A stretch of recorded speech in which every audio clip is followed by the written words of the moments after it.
The widely respected veterinary surgeon is advocating for safe operational practices to be implemented by vets. In an interview with the newsroom at his Lamahar Gardens residence, Dr. Steve Surujbally spoke about his recommendations and why they matter.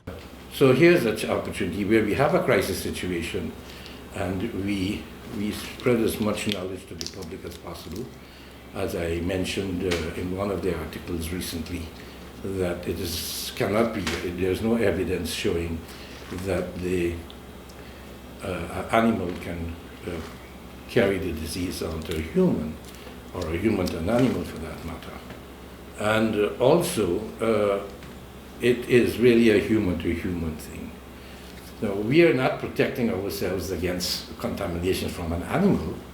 We are protecting ourselves from the contamination and the infection from a human, namely our clients, who bring in the animals for treatment. Chief among the extensive list of guidelines are recommendations that vets no longer allow pet owners into clinics but offer curbside assistance. Pet owners are advised to call before taking animals to see vets and to report issues via email and WhatsApp, accompanied by photographs. The person will tell me what's happening with your dog.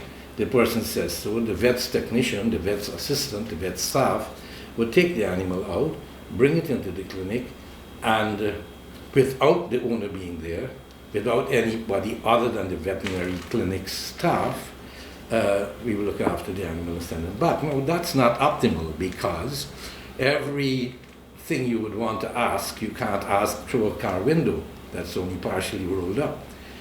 And that's what we have to do. But I'm hoping that it's not going to be a long period, and so we will be back to normal shortly.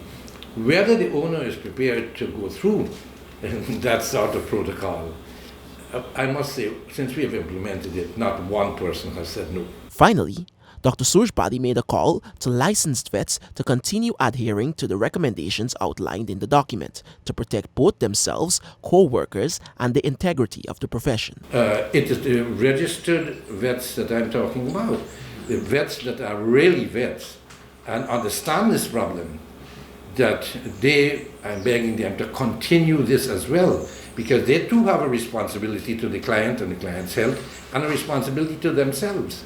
Because if they get sick, and God forbid that any one of the veterinarians die because of contact with a person that has had the disease and pass it on, that is really a tragedy for the profession. A full copy of the recommended veterinary COVID-19 guidelines can be found on our website, newsroom.gy.